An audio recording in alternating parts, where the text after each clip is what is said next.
কালীপুর নামে এক ছোট্ট গ্রাম ছিল। সেই গ্রামের মানুষজন ছিল খুবই কর্মঠ প্রকৃতির। সেই গ্রামের মানুষজন বেশিরভাগ গরিব কৃষক ছিল। একদিন গ্রামের এক গরিব কৃষক রতনবাবুর ক্ষেতের ধারে কাজ করছিল। হঠাৎ মাটি খুঁড়তে গিয়ে সে একটি বড় সোনার মুদ্রা পেল। গরিব হলেও রামু সৎ ছিল। সে বলল, এটা আমার নয়, তাই এটা আমার কাছে রাখা ঠিক হবে না।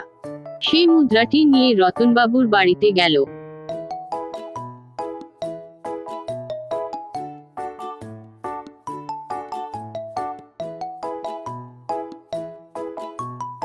রতনবাবু ছিলেন ধনী, কিন্তু তিনি খেতে কাজ করতেন না।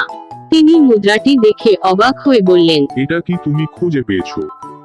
রামু উত্তর দিল, হ্যাঁ স্যার, আমি আপনার জমিতে কাজ করার সময় এটা পেয়েছি। এটা আপনার, তাই আমি আপনাকে ফিরিয়ে দিতে এসেছি। রতনবাবু খুব খুশি হলেন এবং তুমি বললেন, খুব সৎ একজন মানুষ।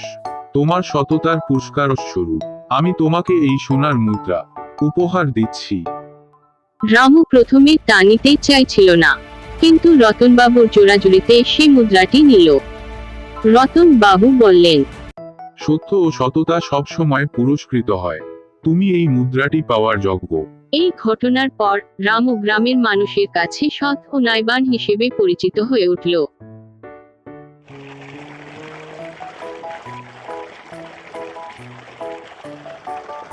নৈতিক শিক্ষা। বন্ধুরা, সততা ও ন্যায়বিচার সবসময় পুরস্কৃত হয়। সত্যের পথে চললে জীবনে সফলতা আসবেই।